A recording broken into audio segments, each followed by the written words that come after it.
علیکم السلام ورحمۃ اللہ. چلے اعوذ باللہ من الشیطان الرجیم.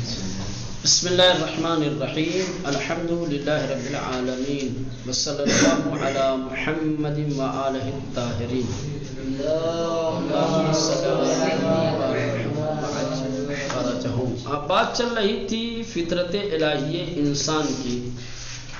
ٹھیک، انسان کی فطرت میں اللہ نے کیا کیا رکھا ہے. ٹھیک، قدرت نے انسان کے وجود میں، اس کے خمیر میں کیا کیا چیزیں رکھی ہیں جسے فطرت انسانی کہا جاتا ہے، اس کے بارے میں. ٹھیک، تو اس سے پہلے کے درس میں یہ عرض کیا تھا کہ اللہ نے انسان کی فطرت میں جو گرائش اور جو بینش رکھی ہے، جو رجحان رکھا ہے، جو فکر رکھی ہے، جو نظریات اس کے رکھے ہیں، وہ گرائشیں اور وہ بینشیں کیا ہیں؟ قوت و استعداد رکھتی ہیں. ٹھیک، بڑھنے اور گھٹنے کی صلاحیت رکھتی ہیں. ٹھیک، اور اس سے پہلے بھی بتایا تھا کہ انسان کے وجود میں دو قوتیں ہیں. ٹھیک، دو طریقے کی گرائشیں، دو طریقے کی رجحانات، ایک انسانی اور ایک حیوانی. انسانی گرائش بھی ہے انسان کے وجود میں اور حیوانی گرائش بھی ہے. ٹھیک ہے، دونوں گرائشیں ہیں. جو انسانی گرائشیں ہیں وہی انسان کو حیوان سے جدا رکھتی ہیں، الگ کرتی ہیں. ٹھیک، اب یہ جو انسان کے اندر گرائش پائی جاتی ہے، جو قابل کیا ہے، رشد ہے، گھٹنے اور بڑھنے کے قابل ہے، جس کی پرورش کی جا سکتی ہے، جس کو شگوفہ کیا جا سکتا ہے، جس کو مستحکم بہتر بنایا جا سکتا ہے، یا جس کو کمزور بنایا جا سکتا ہے. ظاہر سی بات ہے، اگر انسان خدا کی عطا کردہ فطرت یعنی وہ گرائش کی جس کا تعلق صرف انسان سے ہے، اگر اس کی تقویت کرتا ہے، اس کی تربیت کرتا ہے، اس کی پرورش کرتا ہے، اس کی دیکھ بھال کرتا ہے، اس کی طرف توجہ رکھتا ہے، تو ظاہر سی بات ہے یہ توجہ، یہ پرورش، یہ تربیت سبب بنے گی کہ انسان کے کمالات میں روز بروز اضافہ ہو، اور پھر یہ انسان ایک دن اتنے اونچے اور بلند مقام پر پہنچ جائے گا کہ فرشتوں سے بھی آگے نکل جائے گا. اگر انسان اپنی گرائش اور اپنی فطری چیزوں کو، وہ فطری چیزیں کہ جس کا تعلق انسانی جنبے سے ہے، وہ گرائشات کی جو مخصوص انسان ہے، اگر انسان ان گرائشات کو، ٹھیک، ان رجحانات کو، ان تمایلات کو صحیح راہ پہ لگاتا ہے، اس کی پرورش کرتا ہے، اس کی تربیت کرتا ہے، تو نتیجہ یہ ہوگا کہ انسان فرشتوں سے بھی آگے نکل جائے گا. اور اگر خدا نخواستہ انسان نے اس فطرت کو دبا دیا، بے توجہ ہو گیا، بے خیال ہو گیا، ٹھیک، پرورش نہیں کی، تربیت نہیں کی، بجائے پرورش اور تربیت کرنے کے لاپرواہی کی وجہ سے اسے کمزور کر دیا، ضعیف بنا دیا، تو اب انسان ادھر نیچے آنا شروع ہوگا. ٹھیک، نیچے، انسان سے نیچے کون ہے؟ حیوان ہے. ٹھیک، اگر وہ گرائشیں، وہ رجحانات کی جو حیوانوں میں ہیں اور انسان میں بھی ہے، انسان صرف انہی گرائشات کی طرف توجہ دیتا ہے تو وہ حیوان میں شمار ہوگا. اور اگر اس سے بھی نیچے چلا گیا تو پھر حیوان سے بھی بدتر ہو جائے گا. چھٹے امام کی ایک حدیث ہے، امام جعفر صادق علیہ السلام سے،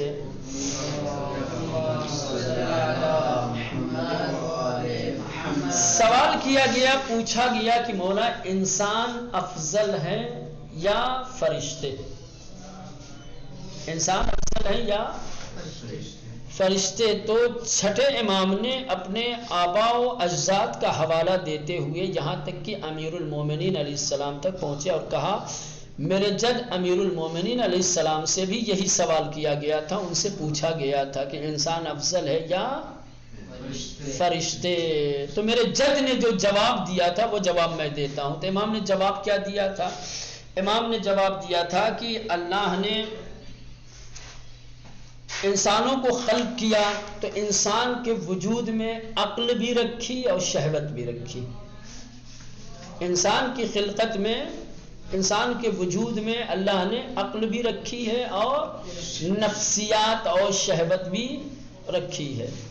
لیکن جب فرشتوں کو خلق کیا تو فرشتوں کے اندر صرف اور صرف عقل رکھی، خواہشات اور نفسیات نہیں رکھا.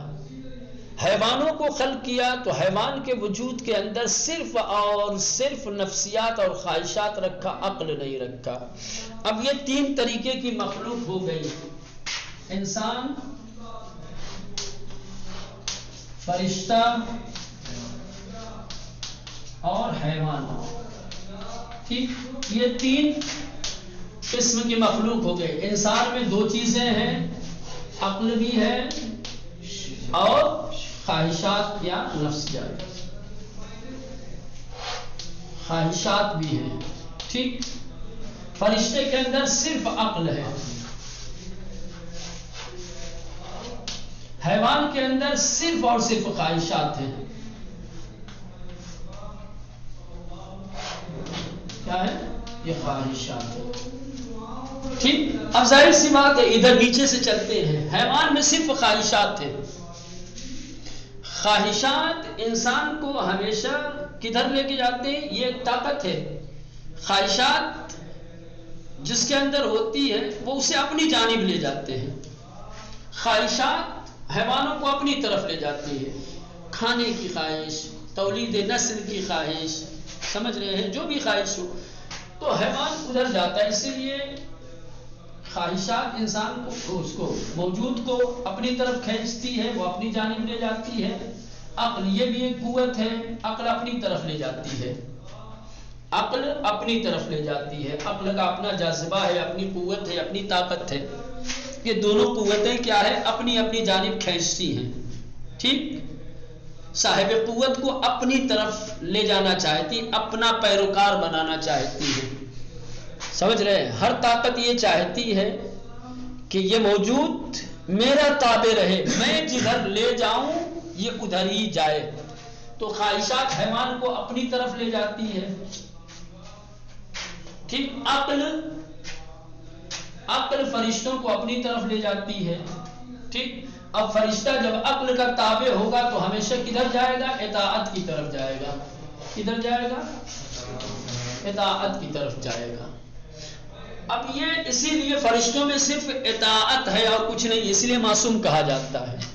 لیکن ان کا کمال نہیں ہے اتنا، چونکہ خواہشات ہیں ہی نہیں کہ دو طاقتوں کا ٹکراؤ ہو اور دو طاقتوں میں سے کسی ایک طاقت کا انتخاب کرے. ایک ہی طاقت ہے، وہ کیا ہے؟ عقل ہے. عقل فرشتوں کو اطاعت کی طرف لے جاتی ہے. اسی لیے وہ رات دن خدا کی اطاعت میں، اللہ نے جس کام کے لیے، جس عمل کے لیے فرشتے کو مامور کر دیا ہے، فرشتہ صرف وہی کام کرتا ہے، اس کے علاوہ کوئی دوسرا کام، کوئی اور دوسری طاقت ہے ہی نہیں جو فرشتے کو اپنی طرف بھی کھینچے. ایک ہی طاقت ہے. ٹھیک، حیوان یہ اطاعت ہے ہی نہیں، اس کے اندر خواہشات صرف اور صرف کیا ہے؟ اسی لیے ان کا محاسبہ بھی نہیں ہے، کوئی تکلیف بھی نہیں ہے نا، کوئی باز پرس نہیں ہے، مکلف بھی نہیں بنایا ہے اللہ نے اس کو. چونکہ جو چیز تکلیف پر آمادہ کرتی ہے، تکلیف کی ادائیگی پر جو چیز آمادہ کرتی ہے وہ عقل، اس کے اندر ہے ہی نہیں. اسی لیے تمام تکالیف شرعیہ میں پہلی شرط کیا رکھی جاتی مولانا؟ عاقل ہو. نماز واجب کب ہوگی؟ عاقل ہو. روزہ کس پہ واجب ہے؟ عاقل ہو. حج کے لیے عاقل ہو. تمام چیزوں کے لیے کیا کہتے ہیں؟ عاقل ہو. تو جہاں عقل ہے، چونکہ جہاں عقل ہوگی وہیں اطاعت ہوگی، جہاں عقل نہیں ہوگی وہاں اطاعت ہو ہی نہیں سکتی. تو حیوانات میں چونکہ عقل نہیں ہے اسی لیے انہیں تکلیف نہیں دی گئی. اور تکلیف اس لیے نہیں دی گئی کہ تکلیف کی طرف جو چیز لے جاتی ہے، جو قوت لے جاتی ہے، عقل وہی نہیں ہے اس کے اندر. ٹھیک، تو اب یہ ہو گیا. چلے، اب یہ انسان، یہ بیچارہ کشمکش میں دو طاقتیں ہیں. ایک زمین کی طرف کھینچ رہی ہے ایک آسمان کی طرف، عقل انسان کو بلندی کی طرف لے جانا چاہتی ہے، آسمان کی طرف، فرشتوں کی طرف، فرشتوں کی صفوں کی طرف، اور خواہشات انسان کو حیوانوں کی صف کی طرف کھینچ رہی ہے۔ یہ دو طاقتوں کے بیچ انسان ہے، ایک عقل کی طاقت ہے، ایک خواہشات کی طاقت ہے۔ عقل کی طاقت انسان کو بلندی کی طرف، اطاعت کی طرف، فرما برداری کی طرف لے جانا چاہتی ہے، اور خواہشات کی طاقت کس کی طرف؟ حیوان کی طرف۔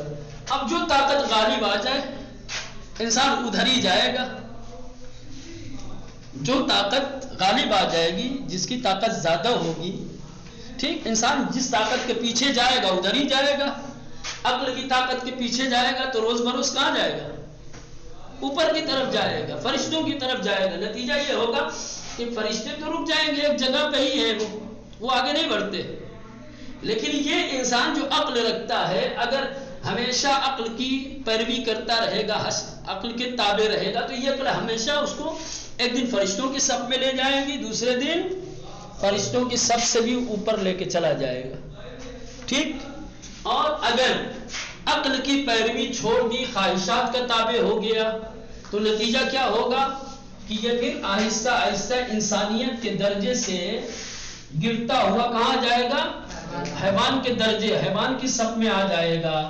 اور اگر حیوانوں سے بھی بدتر کام کرنے لگا، خواہشات میں حیوان کو بھی اس نے پیچھے چھوڑ دیا، تو نتیجہ کیا ہوگا کہ انسان حیوان سے بھی ہاں۔ تو امام نے فرمایا کہ جس انسان کی عقل اس کی خواہشات پر غالب آ جائے، ایسا انسان فرشتے سے بھی افضل ہو جاتا ہے، اور جس کی خواہشات اس کی عقل پر غالب آ جائے ویسا انسان حیوان سے بھی بدتر ہو جاتا ہے۔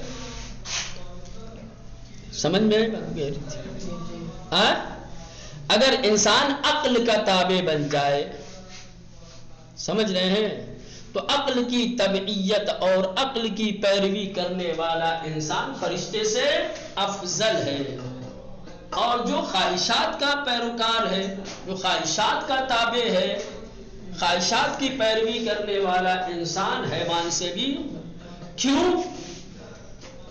عقل کی تبعیت کرنے والا فرشتے سے افضل کیوں ہے؟ کیونکہ وہ دو طاقتوں کے بیچ لڑ کے آیا ہے، اس نے کسی سے لڑائی تھوڑی کی ہے، وہ جنگ جیت کے آیا ہے، اس نے خواہشات کو شکست دی ہے، خواہشات سے لڑ کے، ٹھیک، عقل کی پیروی کر کے، عقل کو سنبھال کر کے، عقل کے دامن سے متمسک ہو کے یہ اوپر آیا ہے۔ ایک طاقت اسے نیچے کھینچ رہی تھی، لیکن اس نے اپنے آپ کو نیچے کھینچنے والی طاقت کا تابع نہیں بنایا ہے، اس کے پاس تو ایک ہی طاقت تھی۔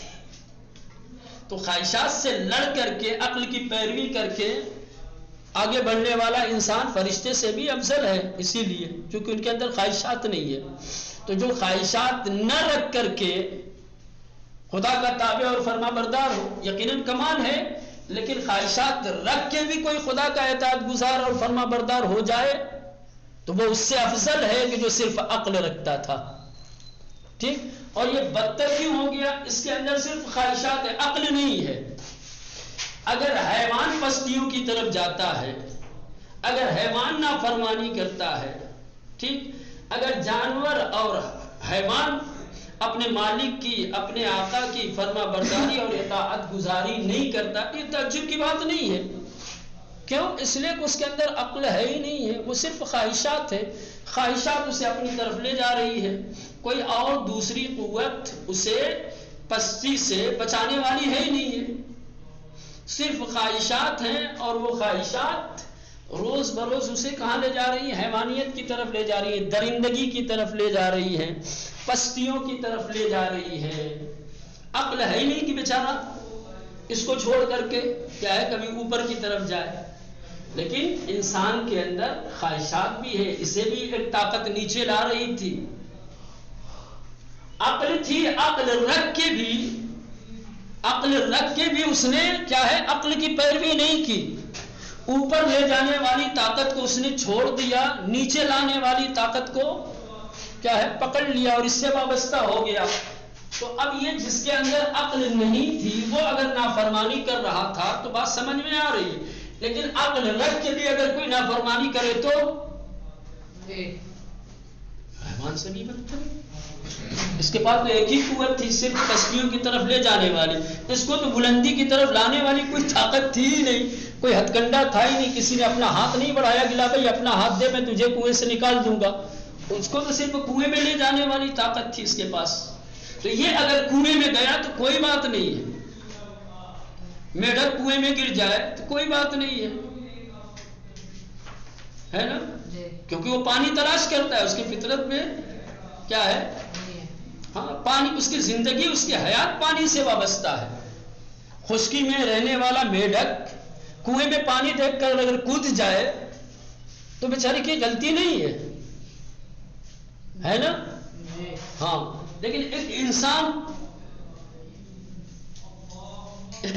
اگر کنویں میں پانی دیکھ کر کے کود جائے تو ہر آدمی کیا کہے گا اس کو، پاگل ہے۔ تو یہ ہے، ٹھیک ہے، تو اسی چیز کو کہہ رہے ہیں کہ انسان کے پاس جو فطری چیز ہے، گرائشات جو ہے انسان کے، جو رجحانات ہیں، اگر انسان اس کی پرورش کرتا ہے، اس کی تربیت کرتا ہے، ان گرائشات اور ان رجحانات کے مطابق زندگی گزارتا ہے تو روز بروز انسان کیا ہوگا مولانا، اوپر کی طرف جائے گا، بلندی کی طرف جائے گا، فرشتوں سے افضل ہو جائے گا۔ اور جو شخص الہی فطرت کو نظر انداز کر دے گا، اس کی تربیت، اس کی پرورش، اس کو شگوفہ نہیں کرے گا بلکہ اسے اپنی خواہشات کے ذریعے سے دبا کر رکھے گا تو نتیجہ کیا ہوگا، حیوان سے ہی بدتر ہو جائے گا۔ اسی چیز کو بتایا۔ چلے بس کرے، میرے خیال سے آج اسی میں رہ گیا، لیکن ایک اچھی چیز تھی، اس لیے ایک حدیث جو ہے قابل استفادہ تھی، اس لیے میں نے سوچا کہ یہ حدیث آپ لوگوں کو سنا دوں۔ درس صرف کتابوں میں نہیں ہوتا ہے، سمجھ رہے ہیں، درس کہیں سے بھی انسان لے سکتا ہے۔ چلے آپ لوگوں کو بات سمجھ میں آئی؟ کوئی سوال، کوئی اشکال؟